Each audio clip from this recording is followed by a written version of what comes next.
guys, and we're continuing our series on the road to Canada. At this point in time, we're now in Canada. So if you're new to my YouTube channel, go ahead and subscribe.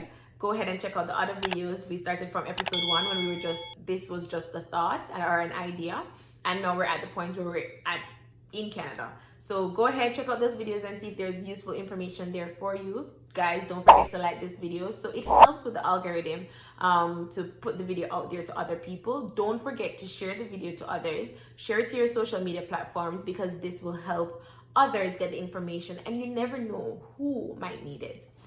So today we're going to talk about arriving in Canada, where we're talking about the permit at the border, Service Canada, your SIN, and just some things I think you need to apply for once you get here. So let's start with the permit at the border. So I received my study permit at the border, which is the Canadian border, the immigration. Now at the border, they're going to ask you to prove some stuff. Please remember that even though you have your visa and this visa was issued by immigration, you are also going to face immigration at this point, where they can revoke that visa. They can send you back to your country. So this is very important. This is the point where I told you I didn't pay my school fee from long ago. This is where you actually have to have that receipt. So, and I'm talking about for myself. I don't know about anybody else's experience. I will definitely try my best in the later series to get some people to talk on their experience in entirety. So this time they asked me to prove to them that I paid my school fee. So I have the receipt where I paid my school fee online. I think at this time I paid it through the bank because I didn't understand how to do it. But you can pay your school fee online if you have a card with the money on it. But at that time, the money wasn't on my debit card. The money was on an account in NCB which didn't have a debit card. So I had to use NCB to pay for it, which was the worst thing I could have actually done, because NCB ended up charging me like $80 in order to use their services to pay for the money to pay the school fee online, right? Where if I actually transferred that money to my other account, it would have cost me only like $3,000, which would be like $30, like 30 US, like a little bit less than 30 Canadian dollars. But they charged me like $80. It's like more than like almost 3 times the amount that the bank charged. So definitely look at the prices of these things before you actually go and pay, because there's some money that you can save. And I'm trying my best to tell you all the ways where I could have saved money, but I didn't. And these little little shillings, they add up. So at the border, the immigration officer will ask you a couple questions. They'll ask you about your schooling, they'll ask you about your life, they'll ask you about your immigration question. Like if you talk about an interview, this would be it, right? This would be the interview. So they ask you about school, why you choose the school, why you're going there, why you choose Canada. They ask you all these questions. This is your proper interview, you get, right? And then they'll ask you for proof of different things.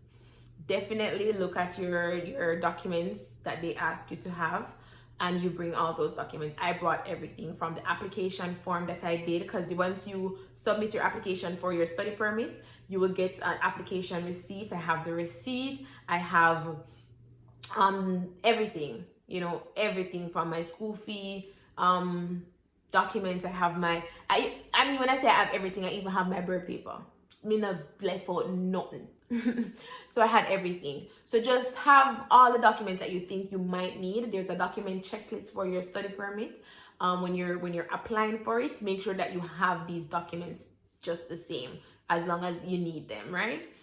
There's not a lot of things that they ask for. The most important thing that they asked for, 2 things. One, the most important document that they asked me for at the border was the proof of my school fee. And the second thing that they ask you for, which is very important, is an address that you're going to stay. The address and the person name of who owns the place. So if you don't have a place yet, that will be a little bit tricky, but you can explain that to them that, hey, I don't have a place yet, I'm going to rent this Airbnb for this couple of nights. Then they will ask you for the proof, because you cannot be landing in a country and not knowing where you're going. So they're going to ask you, show me the proof that you're going to this Airbnb. Show me the proof that you have this hotel reserved for this time. So that's what they're asking you for. So that's why they ask you for your address. Especially in COVID now, I've traveled during COVID. Your address is like very, very important. They're going to ask you, where are you staying? How many people actually stays in that house? How are you interacting with the people in the house? Do you guys share bathroom? Do you guys share kitchen? So these are new COVID measures that are there. So definitely look at the COVID measure guidelines and travel guidelines, just so you are sure that, you know, I have everything that I need, right? I'm not sure, because I traveled earlier in COVID, but not that early, like in the middle. Like I traveled in June to come back to Canada, and they didn't ask me for like a test, like a COVID test or stuff like that. But I don't know what it is now. So definitely look, if they ask you for like a COVID test, they want a negative test or something like that. So do pay attention to these things, because they will be important at the time of immigration, right? And Service Canada, there is a Service Canada inside the airport, right? At the time when I went, there wasn't a lot of people, so they sent me to the Service Canada to get my SIN. But I know there are people who told me that, hey, when I went to the airport, there were a lot of us there, and they're not going to overwhelm their workers. So instead of overwhelming their workers, once they give you your study permit, they tell you to go and get your SIN at a Service Canada closest to you. Good enough for me. I wasn't there when a lot of people were there, because I traveled during Christmas, when not Christmas Day, but a couple days before Christmas, in the middle of the night. Like I think my plane landed like at 7 o'clock. There wasn't a lot of people there. So once I got there, I could just go to the Service Canada, and you give them the information, like your name and your address. Definitely your address is important again for this. If you don't have an address or know where you're planning to stay, like somewhat halfway permanent house, then they're not going to give it to you, because each time you change your address, you have to change it on your SIN, right? So if you don't have that address yet, I would say wait until you have that address before you go get your SIN, which is your social insurance number. Social insurance number, that's your SIN. Your social insurance number is similar to your TRN in Jamaica, or it's similar to your social security number in the United States. It's the same thing. So that's the number that they give to you, right? You'll get a temporary one. It starts with 9. That's a temporary social insurance number. You go to Service Canada. There's 2 different things. You have Service Ontario and you have Service Canada. And I am talking for Ontario because I'm not living in any other province. I don't know. I'm not sure if there's a Service Alberta, but I think so. But Service Ontario is different from Service Canada. Please know that. Service Ontario deals with driver's license, health cards and stuff like that. Service Canada deal with it. So go to Service Canada for your SIN, and you have to bring like maybe a document that shows your identification, like your passport and your address. If you don't have a permanent address, I would say wait until you have that semi-permanent address, because each time you change your address, then you'll have to change it at your SIN too. So you have to go back to Service Canada to change it. Your SIN will be temporary, so you will have a SIN that starts with 9. Okay? If you need to know more about that, just ask me and I'll let you know. So that is it for your SIN. There's a couple other things that once you arrive in Canada, you need to get. You need to get a couple apps. If you're in Ontario, I can speak for Ontario because this is where I live. I can definitely speak for Toronto because that's where I actually live too. And I can talk about the GTA. The GTA is the Greater Toronto Area, which includes Brampton, Vaughan, Mississauga, and just the communities that surround Toronto, right? So I'm talking about those places because those are the places I'm familiar with. You have to get like a bus pass. Get a bus pass. That's like once you're here, once you arrive, get up, go and get these things. Tomorrow on the road, find out what I'm talking about. Once you can go, don't wait. So get your bus pass, get your apps, get like transit to travel. If you're in the TTC, get your TTC app.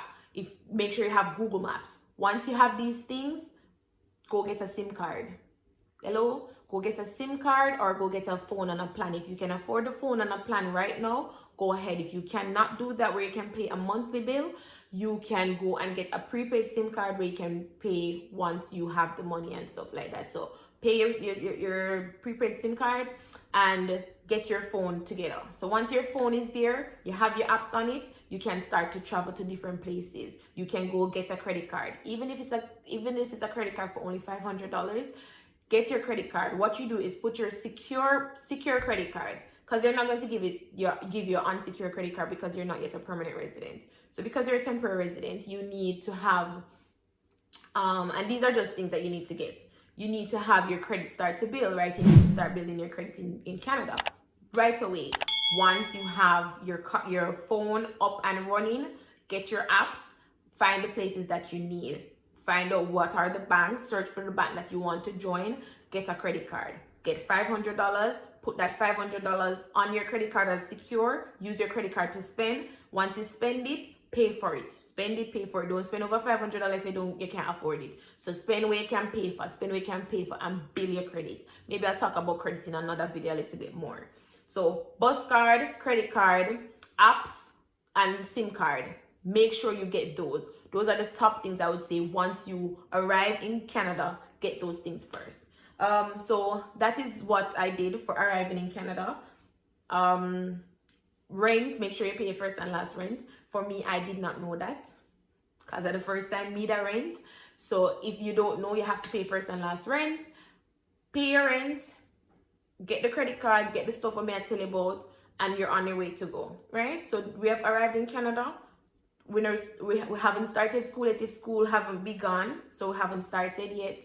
Maybe you come a couple days before school. Even if you come right at the day of school, you still need to get these things done. So you need to find some time with it. All right, thank you guys for watching. That is all I think I have to say about arriving in Canada. These are the things that I think you need. Remember to have your documents for the border. Remember to get the things that I said that you needed to have once you land here. Even if you land right in the time of school, make sure you find some time to get these things done. I definitely wish I knew that I needed to get these things done. I will talk about things that I thought in my next episode, which is episode 8. I will talk about things that I thought could have happened, but they didn't happen in the way that I structured it in my mind, right? So I'm going to talk about that. And I'm also going to emphasize on things that you need to have and need to know once you arrive here, okay? Other than that, after that video, which is the 8th video, I will go on to talking about work permits. First, getting your work permit after you finish school. Then I'll talk about, once I finish talking about your work permit, it might go into two episodes, which will bring us to episode 10. Once I'm finished with episode 10, then I'm going to pretty much end this series, right, which is the road to Canada, and then start another series which has to do with your road to a permanent resident, right, which has everything to do with the express entry pool. All right, so don't drop off, guys. Stick and stay, and I'll tell you how to become a permanent resident. Bye.